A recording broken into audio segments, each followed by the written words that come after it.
sounds like Rebecca might have more info, so, yeah, Thursday.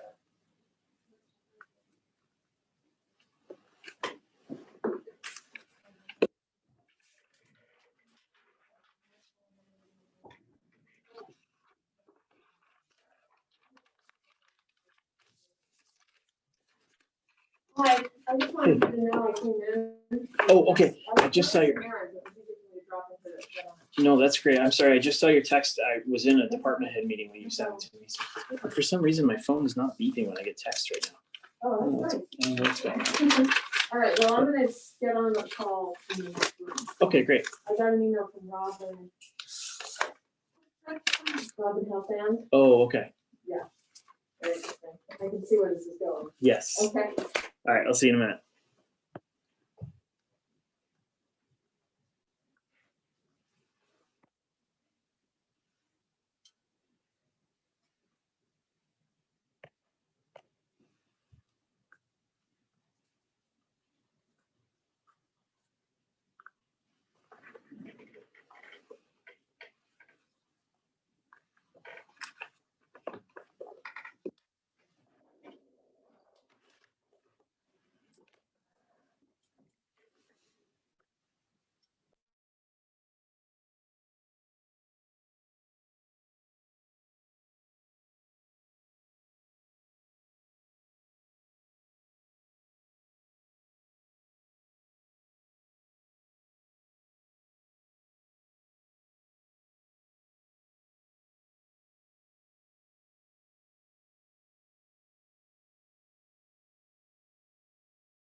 Hey, Mark.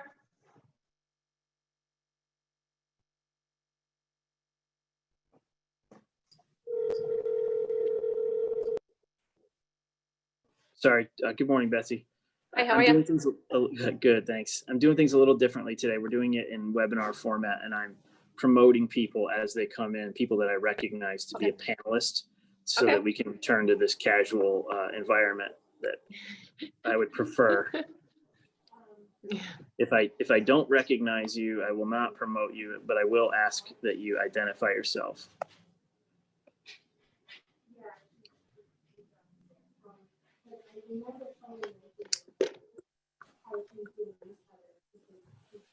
Hi, ladies.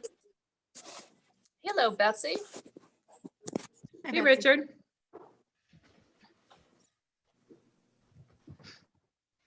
I think you're muted, Richard. Mark, what you really need to do is send a coffee wagon around for all approved people to have coffee while we're having this. Yeah. You know, we need to be careful of truth in advertising. I'll make a note. Okay. Just give me a minute, and I know it's a couple minutes after 10. I just want to make sure everyone has an opportunity to join, and I want to give everyone an opportunity to identify themselves if I don't recognize them. So.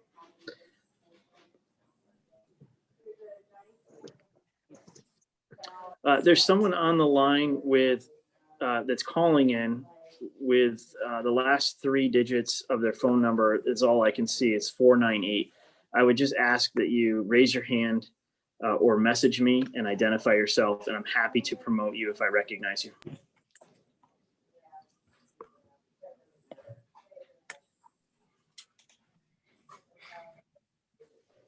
And I'll talk about in just a minute the security features we've put into place to prevent another incident. No more entertainment like last time?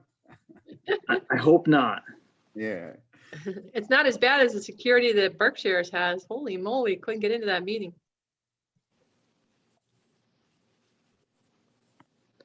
Again, someone on the line who's calling in from a phone with 498 as the last three digits. If you just use the raise your hand feature or message me and identify yourself, I'm happy to promote you. Otherwise, I'll just keep you in the participant pool and you can listen to the conversation but not participate.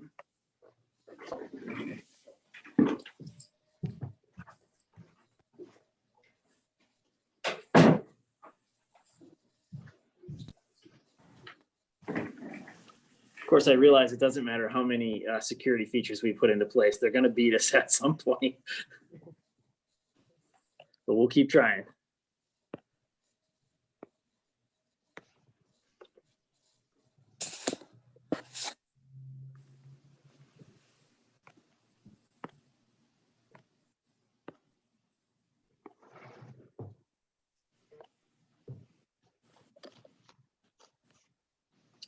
All right, let's go ahead and get started. I may, from time to time, have to focus on allowing participants to come in and promoting them to join the conversation. But first of all, thank you everyone for joining again. I hope we have a few more people who will come online here in a few minutes.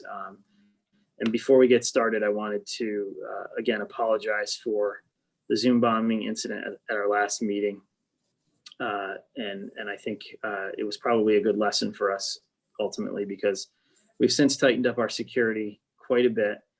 And while I won't spend too much time focused on that, I will tell you that the measures we've taken since that meeting, we no longer allow any residents outside of the US to join the meeting, which was a problem last time.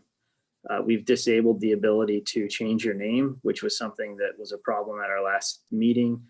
Folks were joining, hackers were joining, and then changing their names to participants, actual participants, so that I couldn't tell who was the real Robin or Richard or whoever was on the line from the person that had changed their name. So the other feature that we've moved toward is this webinar format, which you probably won't notice on your end. It just allows me to promote everyone as a panelist on my end, which I've done for all of you, and keep anyone who I cannot identify in the participant pool so that they can't interact. They don't have an opportunity to play videos or open their mics. You all have been promoted so you can open and close your mics as freely as you wish. So you probably won't notice much on your end, but so just check the waiting room real quick. We have some more people to allow in.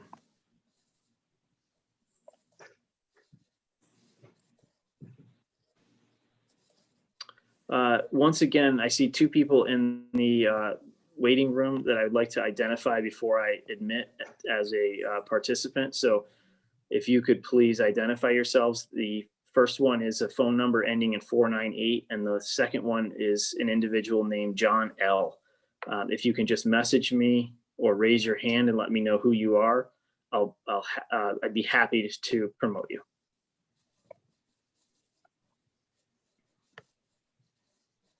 We have a few others joining us right now. I had invited Abby and Andy from One Mercantile. I'm just checking to see if it's them from a different number. Abby just signed on, so we should see her in a second. There she is.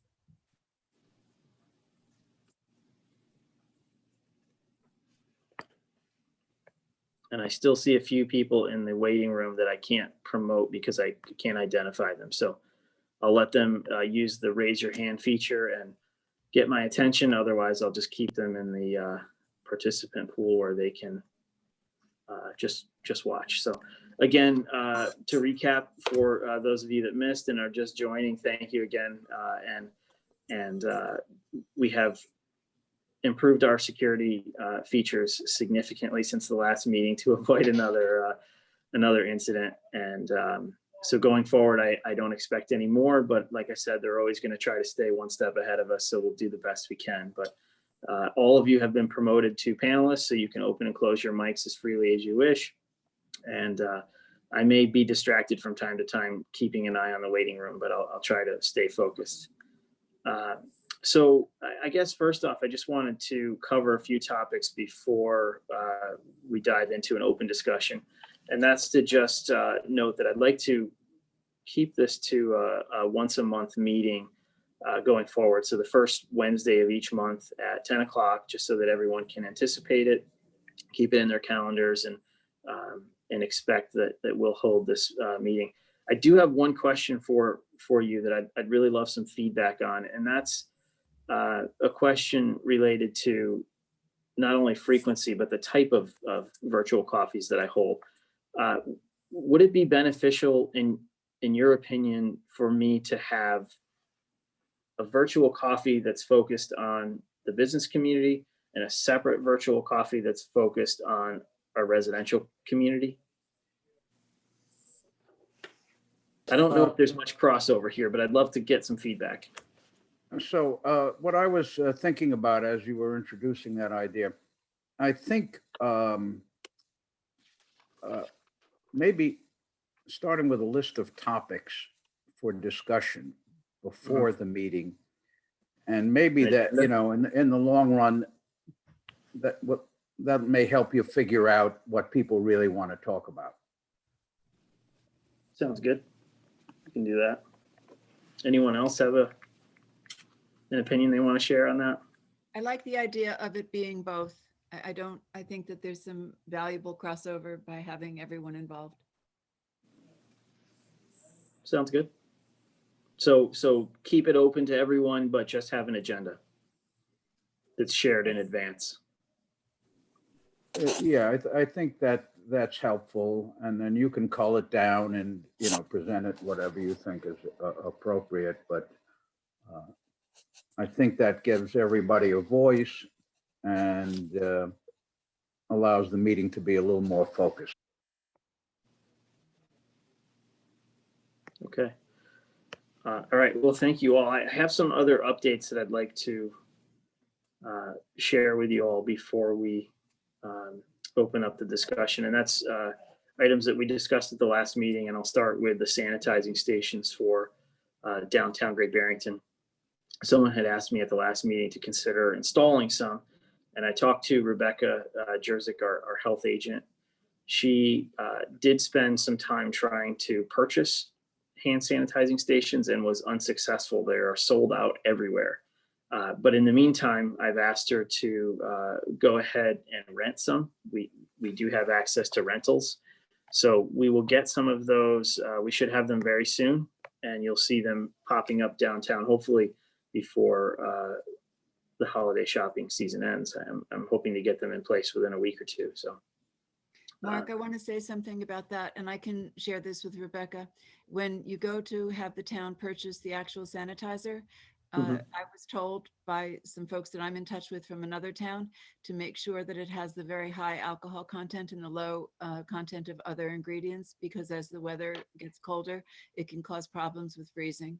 Right, needs a high alcohol content. High alcohol and low content of the hand softeners and the other nonsense that can freeze. Yeah, makes sense. So I do hope to have those downtown very shortly. The next item I want to follow up on is outdoor dining, and just give you all a heads up that although it's cold outside and it's the holiday season, we have not forgotten about outdoor dining, and we're doing everything we can to plan and anticipate a busy outdoor dining season in the spring. And on December 7th, which is this coming Monday, the select board meeting at 6 o'clock, our regular meeting, will include a topic about outdoor dining specifically. It has a few other items related to our engineer Beta from, I think they're from the Boston area, traffic safety, traffic calming around town, things like that. But two topics that may be of interest to some folks on this call today: outdoor dining. Again, they will be presenting a design for Railroad Street. It's a very preliminary design, and it will look very similar to what you saw last summer, but it will hopefully address the construction zone look and include some festive lighting, some planters, some temporary crosswalks, something we can roll out in a few locations on Railroad Street to focus all of the folks crossing from one side to the other and kind of funnel them to one specific area rather than having people just randomly crossing all over the street. We're hoping that helps with pedestrian safety. So if you'd like to participate in that conversation and see those plans, I can share them with you after the meeting, but if you want to participate in the conversation, please do. The second part of their presentation that evening, which is also related to downtown, and is the crosswalk safety plans for this coming summer. As you recall, the pedestrian was struck at the crosswalk by fuel last summer, not this summer, sorry, the summer of 2019. And at that time, we hired Beta Engineering to look at our crosswalks and present some plans for improving safety downtown. It was derailed somewhat by COVID this summer, but their plans are ready to present, and we'll be talking about that as well. So that may include some LED lighting on the crosswalks or LED safety lighting in the streets. It may include islands where we can place islands on Main Street to give pedestrians a resting space if a car is coming at them at a high rate of speed, and some other ideas that they plan to present Monday evening. So please join if you can, join the conversation. And the next item I have on my list is also something we talked about at the last meeting, which is banners downtown on our street poles, our light poles. I talked to Chris Rembold about that to ask him if he could help with initiating a program to put some flags downtown year round, not just during BIF and not just during the month of February when the Du Bois Committee puts their flags up, but something that would cover the balance of the year, so the other 10 months. And he mentioned to me that the cultural district is working. You probably noticed the new signs that have gone up downtown identifying the cultural district. And one other initiative that they're working on is banners. So they're doing exactly that. They're designing banners with the high school students right now in the art department. And they're looking at not only designing, but permitting those banners to be placed in the spring, and they would be up for the other 10 months of the year. So the town would take on the expense of the insurance and the engineering and all of the requirements for permitting those. So good news on that end. And then the last topic I just wanted to mention as an update is this new residence initiative that the town is rolling out. And some of you on this line have been driving this effort, and I thank you. I cannot take credit for this. This was an idea that came from some of you, but I will just mention that part of this plan to welcome new residents, especially new COVID residents to the town of Great Barrington and the village of Housatonic, is a letter from my office to all new homeowners in Great Barrington and Housatonic, and we've identified roughly 125 of them since about mid-March of this year. It will include a new email address titled welcome@townofgb.org. That's a way that we hope to be able to communicate with new residents and a way to invite them to interact with us here at Town Hall. And then lastly, a new welcome tab or page on our website, on the homepage of our website, which would be filled with resources for new residents or potential residents. So is there anyone on the line that wants to just elaborate on that initiative? I know some of you know much more about this than I do, so. Can I ask a question? Sure. Well, when you mail that letter, can we mail a chamber brochure with it? Sure. If you can get me 125 of them, we'll include it in the letter when it They'll is be mailed. there by 11 o'clock today. Perfect. Thanks, Betsy. Richard, do you want to say something about this? Yeah, let me make just a couple of comments. Actually, comment on each one of the topics. And then Robin, you can follow up more on this one. So relative to the get to know your neighbor initiative, you overlooked a mailing to personal property taxpayers. Because remember, the purpose of that was to potentially reach many of the people that are camping out with their parents or some relative or whatever. And the last piece, and I don't think we fully figured it out, because you've got a bunch of renters that really would be in the newcomer category. And that may only be able to be done by mail, by advertising. But I think the other thing that I could do, and maybe you as well, Mark, is create a banner. You know, I can put one up at the triplex and maybe one at town hall or wherever wherever it might be appropriate, so that frankly, anybody that sees it might buy in. So that's one thing. And Robin, let me just mention a couple other things because my memory is very short. Crosswalk issues. I feel that all of the things you mentioned as mitigating, potential mitigating ways to deal with it might be helpful, particularly the LED lights. What I see as the biggest problem, and I don't know why we can't make those signs that sit in the middle of the street about 2 to 3 feet higher, because it's really at lower eye level. And let's start out with, if there's a car stopped, 2 lanes, I don't have to tell you the rest of the story. You can't see the sign. So that is an issue. In the winter, and this is something that just seems so easy.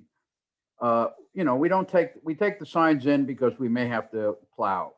But on the other hand, putting a receiver in the center of the street and just put the pole in with the sign on it just seems like kind of a no-brainer. It's not going to get knocked over. You take it out when it's snow, or if it I don't need to go into a lot of detail on that. And now, given in my limited memory, I can't remember the other one. What were the other topic you mentioned? Banners, sanitizing stations. Dining out. Dining out. I just hope as part of the conversation is a way to figure out, which I know, got on your agenda somewhere, of how to invite people that make stuff at home to be vendors as part of that, because that will increase the foot traffic. And ultimately, that's how it becomes a win-win for everybody, including the merchants on Railroad Street. The more people we can get on the ground. I think you have to give the local stores the first option. I understand some of them can be difficult, but I think you have to give them the first option to have a table out there. They're paying rent, they're paying taxes. So we have to give them that first option. Well, they should definitely do it in front of theirs, and they need to be encouraged, Betsy. And, from time to time, you see a few merchants, they'll hang some stuff out there, and it's great. I'm talking about, in the street. Now, if they want to go in the street, fine. They should really have first option. Yeah, I think they should. I have a question going back to a couple of meetings ago. Mark, am I correct that there was some money from a grant that was unable to be used because of some maybe traffic issues that's still sitting there? The Shared Streets and Spaces grant? No, it was a dining specific grant. It came up earlier in the year when we were first looking at it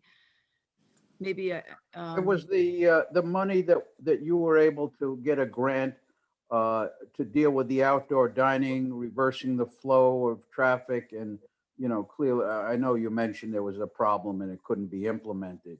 Is that money available for other things, like I might have mentioned to you? So that is the Shared Streets and Spaces grant that I spoke about earlier this year. We received about $70,000, I believe, and there's a second round starting now.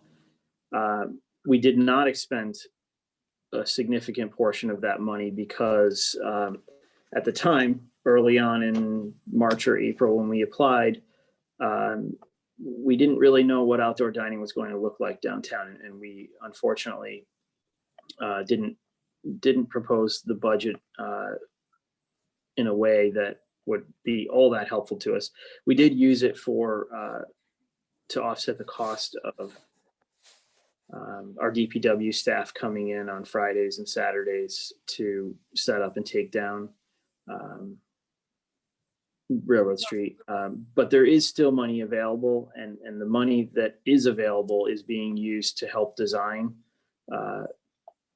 outdoor dining for the spring. So Beta Engineering is being paid from that account. It will also be used. Yeah. As that money is being allocated, I think a number of private businesses spent quite a bit on efforts to do their own outdoor dining spaces, whether it was behind Baba Louie's or what Richard did behind the triplex. Is there a facility for helping offset some of the costs that individuals? Unfortunately, no. The grant, as far as I understand, had to be used by the municipality. We were the lead on that.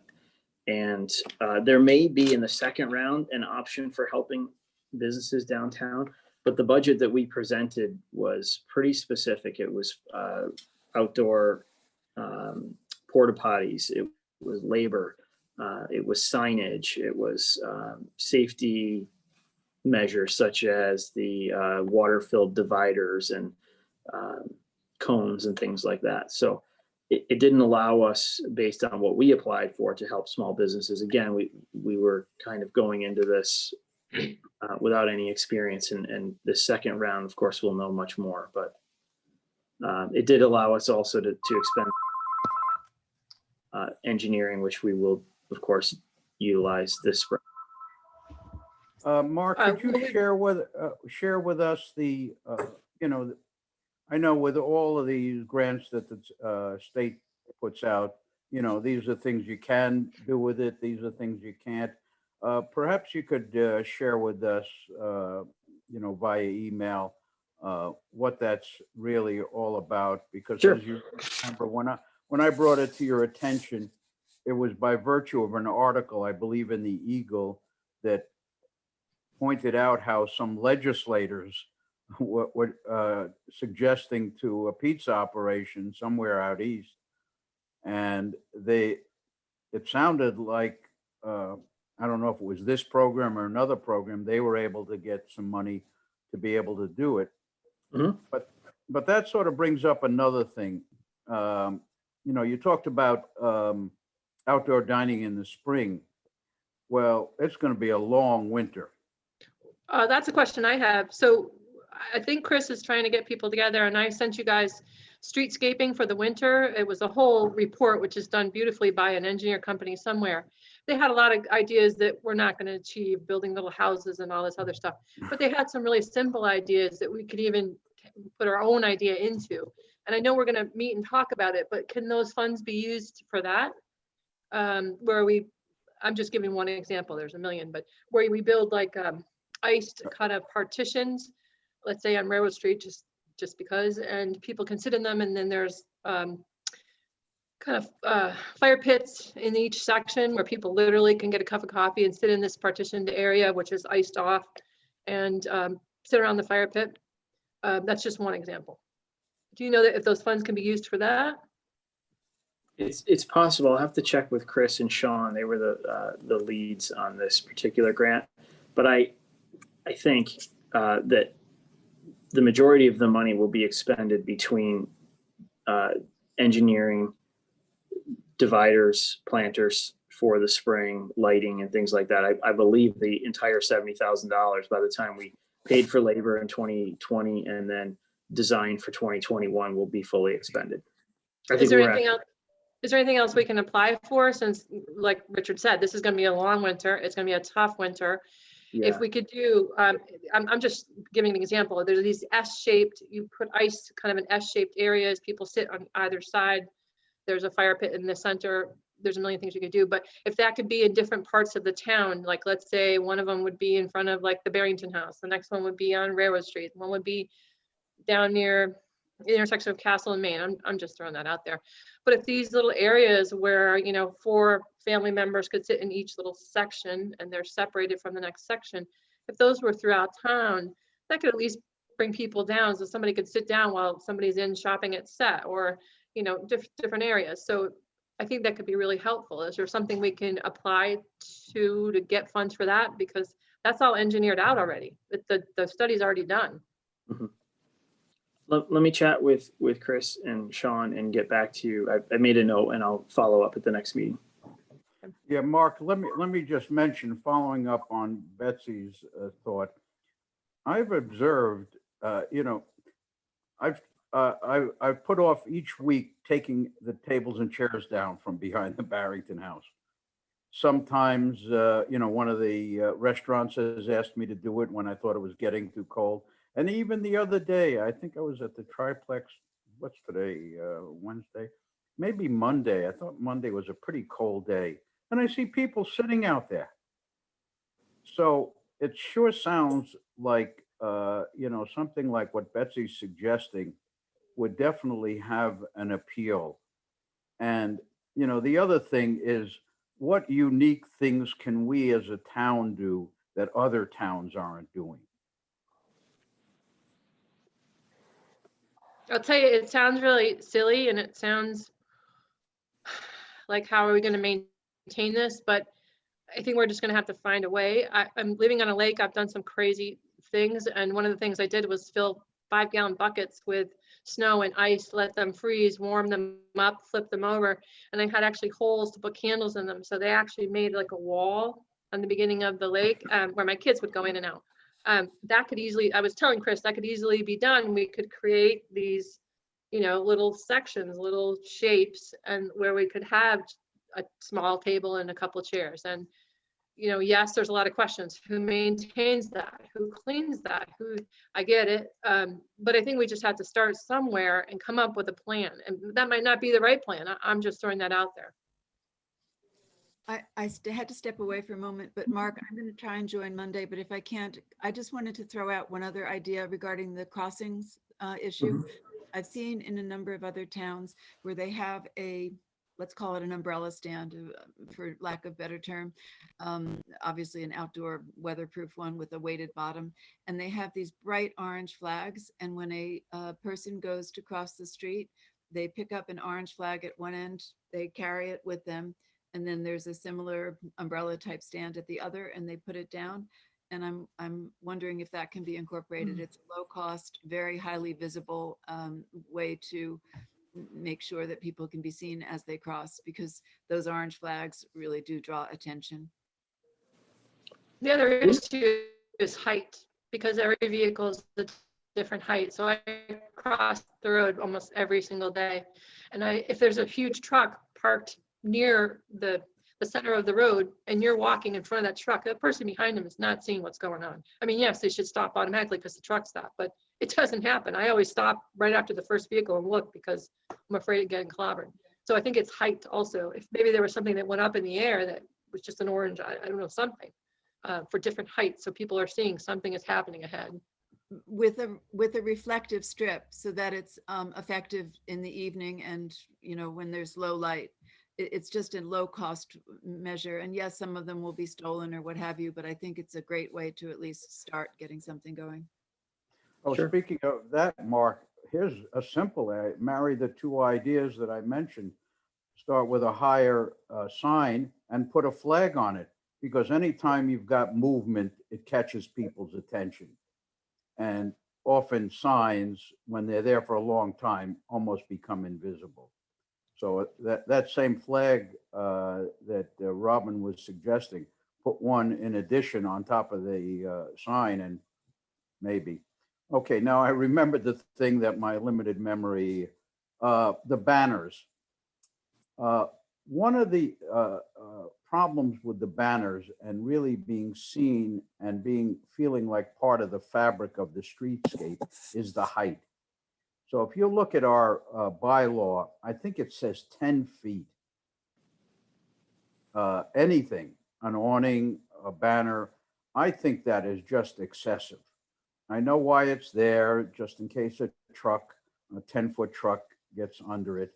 But I suggest we take a look at that, because that is way above what most people experience, meaning most people are in a car, they're sitting at, I don't know, 4 feet from the ground, and they're not looking up another 6 feet.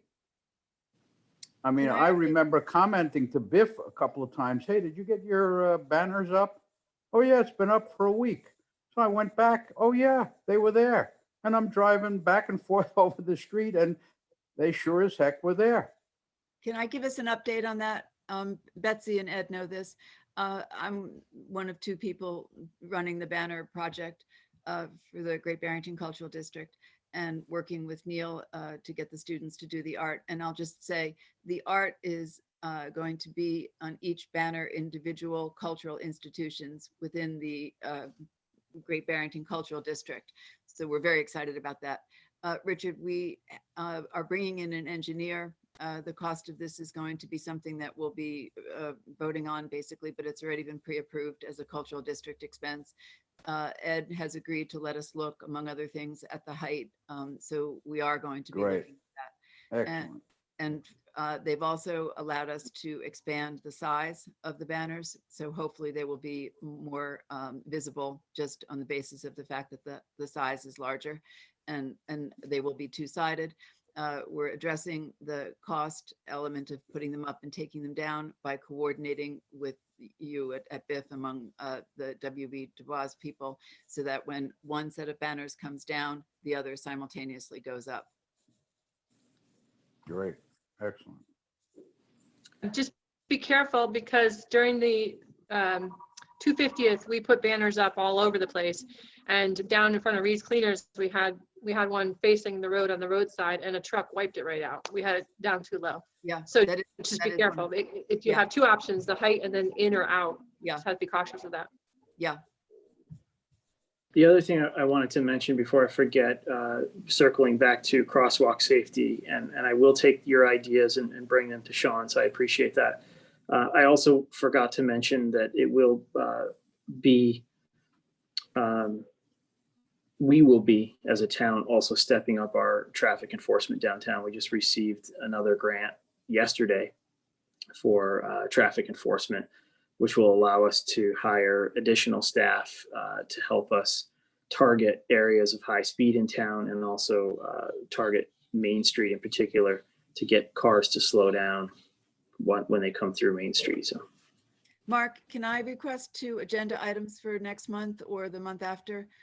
Could we invite Joe to give an update on the project that he's been spearheading about training downtown and beyond for COVID safety? And I think we should broaden it from COVID safety to just safe and sanitary shopping procedures, number 1.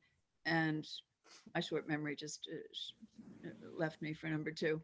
But I'd like that one to perhaps be something that he could speak about. sure. I'll think And just of keep the- in mind that I'll plan to create an agenda so that we have a framework for our next meeting, but we do not need to comply with the open meeting law, so we can be flexible. If someone thinks of something at the last minute or just wants to bring it up for conversation at the next meeting, we're free to discuss anything we wish. So I will add that. And if, Robin, you think of your second item, let me know, and I'll make a note. Thanks. Yeah, Mark, I sent a link to a state website that seems to make money available for outdoor bathrooms. And I don't remember Chris's reply, but he said he would follow up on it. I'll check with him. We are still moving forward with 2 issues that I know I've mentioned in the past at these meetings. Outdoor bathrooms, an addition off the rear of Town Hall that would include bathrooms for public use, probably from 7 a.m. to 10 p.m. or something like that. And also, we're still pursuing the possibility of purchasing a lot downtown for exclusively for municipal parking, which would, I believe, provide about 60 parking spots. So 2 initiatives that are moving forward. We're working with council on that, and we still expect to put that before voters on or at our annual town meeting. I was going to say on our May annual town meeting warrant, but it may be June by the time we get around to having a town meeting, because most likely it will be outdoors again. Mark, can I also request, I know I've asked this question in the past about the list of people that get this email. I forwarded it on yesterday to Abby and Andy, and of course they were able to join. Can I request that we specifically send an invitation to folks like David Scribner, Marcy Setlow, Heather Bello, because I think that if they were on this meeting, they may pick up certain pieces, and then we have free advertising to the broader community, which may in fact in turn broaden our reach. So I will admit that I did not have a list until the Zoom bombing happened at the last meeting. I was trying to find a way to reach out to all of you to apologize. And I was able to print out the list of participants and get your emails from that, for those of you that I didn't already have your email. But I'm happy to add to that list and just keep adding every month if we have to. And if you want to send me emails to add to it, I'll keep doing that. So if you want a pretty concise list of all the downtown businesses or the local businesses, the cultural district has it. And I think whoever's working with Joe Glockmal said that he has a really concise list of emails for the downtown. Tim. Yeah. So that might be your base, because those people, they can either join in or they don't have to, but they at least are invited to join in. Tim and Joe did a be great. phenomenal job on that. It's really a comprehensive list. Tim was the author of that initially, or the person that got Joe working on it. It's really comprehensive. Great. I'll lean on Tim to help me with that. You're muted, Tim. I will forward it to you. Great. Yeah, it's a very good list. Great. We do also share it on our website. We share it on our Facebook page, and but having a list that I can send out to remind everyone and provide a link like I did for this meeting would be really helpful. Mark, this is Ed.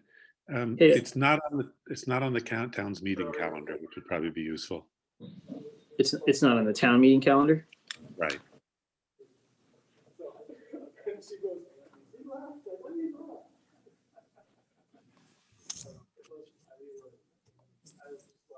Okay, we can take care of those. Any other topics that you'd like to cover this morning? Mark, this is Phil Orenstein. Just to circle back briefly on the topic that we picked up on, I think about 2 months ago, the concept of a workspace in town that would potentially attract younger working professionals and potentially increase traffic for the local businesses.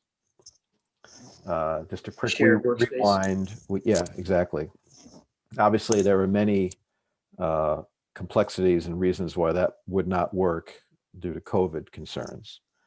Where we left off before is that I was going to reach out to Ellen Kennedy regarding the BCC facility downtown, which broadly speaking, we thought might have space and has a nice location and might be better set up for this.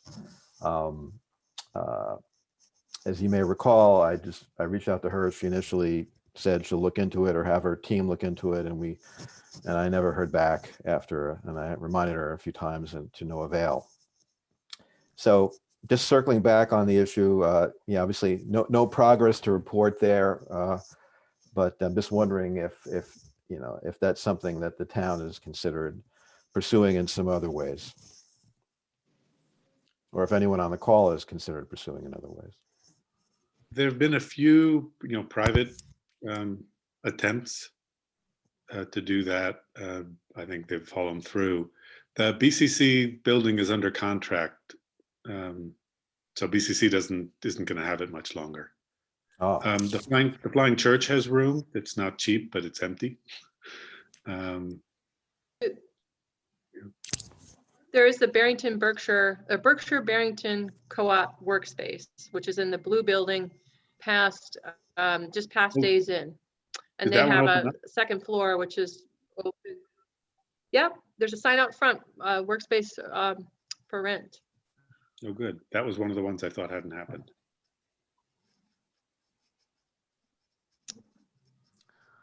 There's Well, also so- a spot so- in Housatonic. What was that, Ellen? There's also some places in Housatonic co-work. but, Uh, and I'm sorry, these are both, and so that sounds like the blue building as well as the Housatonic is a private space. Is that Those are correct? private, yeah. Are you thinking more of a public space? Well, I guess, again, just reflecting back to our conversation 2 months ago, it was a very high level discussion about essentially saying, gee, wouldn't it be great if we had either a free or very modestly priced public workspace in downtown Great Barrington to provide that alternative to, various, young professionals who might be in town, newcomers in town are here temporarily, who just need to get out of the house and get away from their parents or away from their siblings and do some work. And then also it might create some, food and beverage and modest shopping traffic for the town. So that was the thought. Again, I'm fully cognizant that it just the logistics of getting it to getting it set up in this current environment just might be too overwhelming. But it was an idea that seemed to be generating some interest, and we went down a path and were unsuccessful. Or just wasn't the right fit. Maybe just it might be constructive just to post more prominently those two private alternatives in that welcome tab that you mentioned on the town website. That's maybe a much easier way to move the ball forward in a small amount on that point. Yeah, for sure. One other option would be space in the lower level of our library, but we're very rapidly transitioning back to COVID policies here, where we'll be closing the front doors of the library. So I don't think that's anything that will help at this point. Understood. Yeah, no, it's a very complex idea at the end of the day. I had just one other point, which is a little off topic, and if this is more ideally suited to a different forum, then just let me know. But I was reflecting back to the select board meeting, which discussed the new cannabis store in the McTeague building. Obviously, it generated a lot of controversy. One thing I noted, which was surprising, is that there was not a communication sort of up front, at least that I heard, maybe I missed it, that the town has allocated a certain amount of stores for cannabis retail. All we're doing here is allocating one of those spaces. We have not. That was a discussion that the town meeting had, but we did not we did not put a limit on the number of retailers in town. That was something that the select board was asked to do in the 2019 town meeting season, to propose for the 2020 town meeting season. And the select board did carry through with that promise to present a limit. They presented the number 7, but it was turned down at town meeting. Okay, thank you. I will just say something, and I don't want this to become a political hot button, but some of you know that when Theory first opened, I started handing out coupons in conjunction with the Theory marketing people to try and bring people into town from Theory, because the argument was that they would just pay these great taxes, but not really bring in people. And so, of course, when Calyx opened, I did the same thing with Calyx. When we did it with Theory, we got a huge response. And Calyx had its soft opening 2 weeks ago. They had their regular opening this week. And I'll just show you a fistful of redemptions that we've had. Admittedly, we're a candy store, but my point is that the opportunities for cross-pollination, and you can say what you will about it being a marijuana shop, but the opportunity for other businesses to cross-promote has been successful and is unlimited. So I don't think necessarily, I don't think to those who say, well, we have to limit it or it's a bad thing for Great Barrington, there are opportunities for the folks that are coming to the marijuana shops to also come into other shops.